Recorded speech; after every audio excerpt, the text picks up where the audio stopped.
Hello guys.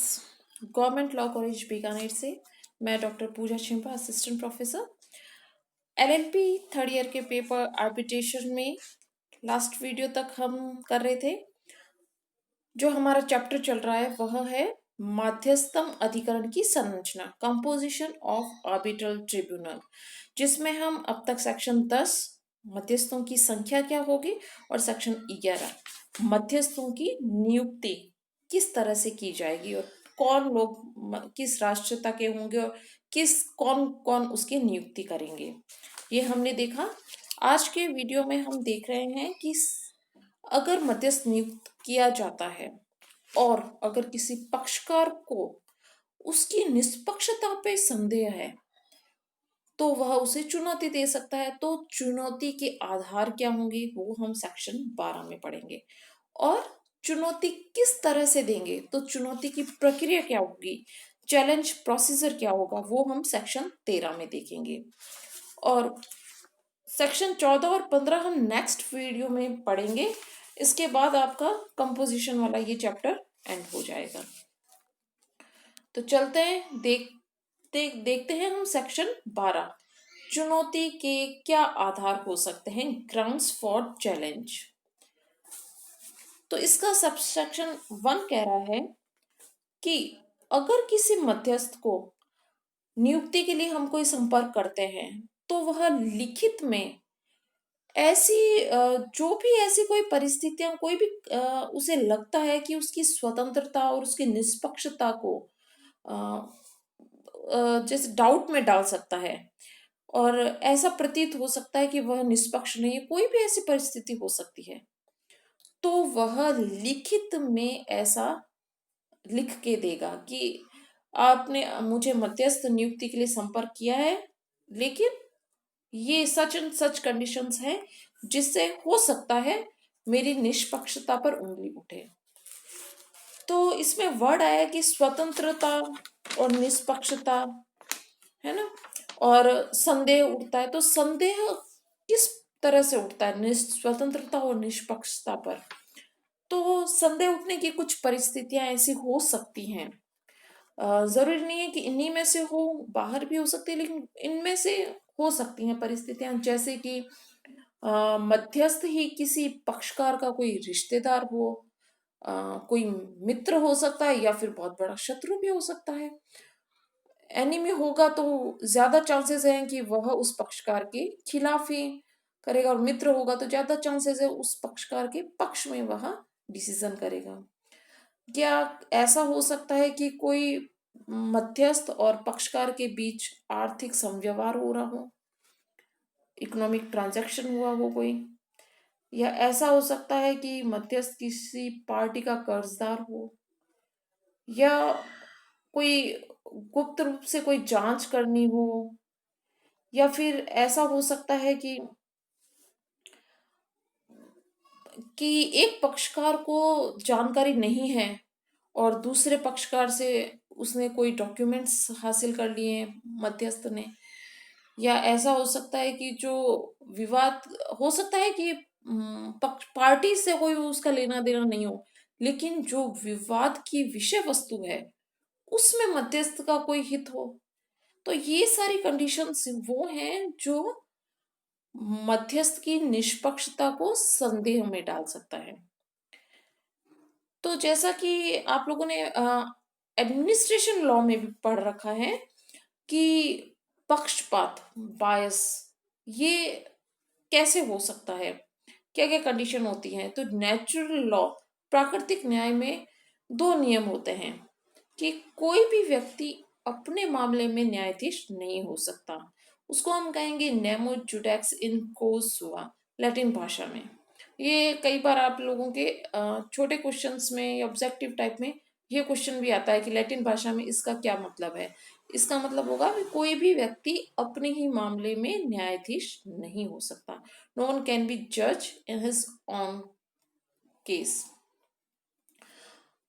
और दूसरा है कि न्याय हो किया ही नहीं जाना चाहिए बल्कि दिखना भी चाहिए। प्राकृतिक न्याय के ये दो सिद्धांत हैं। तो उसमें ये बायस वाला फर्स्ट सिद्धांत, तो बायस के भी कई प्रकार हैं। वो किस तरह से बायस हो सकते हैं, धन संबंधी हो सकते हैं, व्यक्तिगत पक्षकार हो सकता है, या विषय वस्तु के संबंध में पक्षपात कर सकते हैं। अब हम देखते हैं कि सेक्शन 12(1) में तो हमने देखा कि मध्यस्थ की नियुक्ति कर रहे हैं, उस समय यह परिस्थितियां हैं तो मध्यस्थ बताएगा। लेकिन कई बार ऐसा होता है कि मध्यस्थ की नियुक्ति हो गई, लेकिन चलो नियुक्ति हो गई, उस समय कोई परिस्थिति ऐसी नहीं थी, लेकिन नियुक्ति के बाद में जो कार्रवाई चल रही है उस दौरान ऐसी कोई परिस्थिति आ गई हो, तो सेक्शन 12(2) कहता है कि नियुक्ति के समय से ही और उसके बाद में जो भी प्रोसीजर्स चल रहे हैं, मध्यस्थ की जो भी कार्रवाई चल रही है, उसमें अगर ऐसी कोई परिस्थिति आ जाए जिसमें कि उसकी स्वतंत्रता और निष्पक्षता पर संदेह उठ सकता है, तो वह उस समय उस चीज को बताएगा, वह सूचित करेगा कि पहले ये नहीं था लेकिन अब ऐसी कंडीशन आ गई है कि शायद मेरी निष्पक्षता पर संदेह किया जा सकता है। ठीक है, अब हम देखते हैं 11(3) क्या कहता है। जैसा कि हम सेक्शन 12 चुनौती के संबंध में कर रहे हैं कि तो सेक्शन 12(3) कह रहा है कि चुनौती कब दे सकते हैं। चुनौती हम तभी दे सकते हैं जब दो कंडीशन है, जब ऐसी कोई परिस्थितियां विद्यमान है, मतलब परिस्थितियां होनी चाहिए उस समय जबकि उसकी स्वतंत्रता और निष्पक्षता पर डाउट किया जा सकता है। और सेकंड कंडीशन है कि जब उसकी जो योग्यता है जिस पर पक्षकार सहमत हुए हैं उस मध्यस्थ में वह योग्यता नहीं है, तब उसको चुनौती दे सकते हैं। सेक्शन 12(4) कहता है कि अगर किसी पक्षकार को मध्यस्थ की नियुक्ति के समय ऐसी जानकारी नहीं थी कि वह पक्षपात कर सकता है, लेकिन बाद में अगर उसे जैसे बाद में पता चलता है मध्यस्थ की नियुक्ति के बाद, तो जैसे ही उसे ऐसी परिस्थितियों का ज्ञान होता है तो नियुक्ति किए जाने के बाद में भी वह इसे चुनौती दे सकता है। तो ये हमने पढ़ा सेक्शन 12। अब हम सेक्शन 13 देखते हैं कि चुनौती की प्रक्रिया क्या होगी। चुनौती के ग्राउंड्स हमने देख लिए, चैलेंज ग्राउंड्स सेक्शन 12 में। अब चैलेंज प्रोसीजर क्या होगा, चुनौती की प्रक्रिया। तो जैसा कि आर्बिट्रेशन में हर एक चीज में सबसे पहले एक ही लाइन आएगी कि ये काम करना है या वो करना है, तो वो कैसे होगा। सबसे पहले यही है कि उसके लिए पक्षकार हमेशा स्वतंत्र रहेंगे, यानी कि इसमें भी यही है कि फर्स्ट पॉइंट यही है कि करार, तो पक्षकार करार करके मध्यस्थ को चुनौती कैसे देनी है, मध्यस्थ को चुनौती देने की क्या प्रक्रिया अपनानी है, उस प्रक्रिया को निर्धारित करने के लिए सहमत हो सकेंगे, यानी करार करके वह उस प्रक्रिया को निर्धारित कर सकेंगे कि चुनौती कैसे दी जानी है। अब 13(2) कहता है कि अगर पक्षकार करार नहीं करते हैं या पहले से ऐसी कोई प्रक्रिया निर्धारित उन्होंने नहीं कर रखी है कि पक्षपात के ग्राउंड उत्पन्न हो गए हैं, लेकिन पक्षपात के ग्राउंड उत्पन्न है और प्रक्रिया निर्धारित नहीं है, तो क्या होगा। तो इसका आंसर 13(2) में है। तो इसमें यह है कि अगर किसी को यह जानकारी मिलती है किसी पक्षकार को कि वह मध्यस्थ बायस्ड हो सकता है, तो इस जानकारी होने के 15 दिनों के भीतर वह मध्यस्थ अधिकरण को चुनौती के लिए लिखेगा और साथ में कारण भी लिखेगा कि इन इन कारणों से उसे ये संदेह हुआ है, पक्षपात के संबंध में संदेह हुआ है। यानी यार आपको 13(2) ये कहता है कि अगर प्रक्रिया निर्धारित नहीं है तो पक्षकार को जानकारी होने के 15 दिन के भीतर वह कारण सहित चुनौती को लिख के अधिकरण के समक्ष पेश करेगा, 15 दिन के भीतर। अब हम देखते हैं सेक्शन 13(3). 13(3) कहता है कि अगर मध्यस्थ की जो नियुक्ति है उसको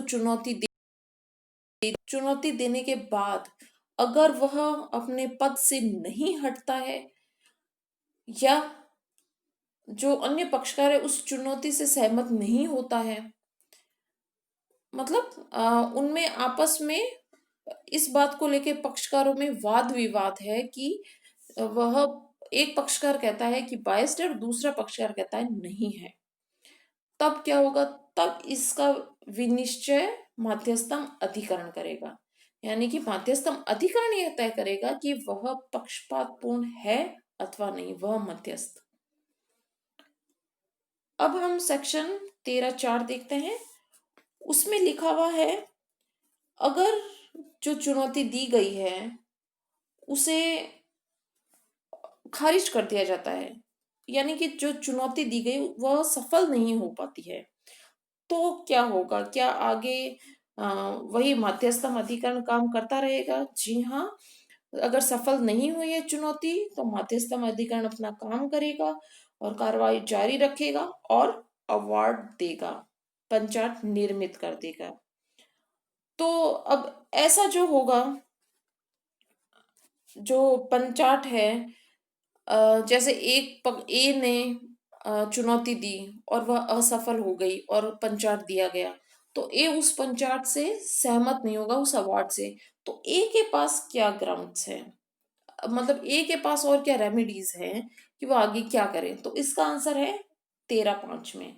तो ए सेक्शन 34 में उस पंचाट, उस अवार्ड को अपास्त करने के लिए आवेदन कर सकेगा। एक और 13(6) सेक्शन है।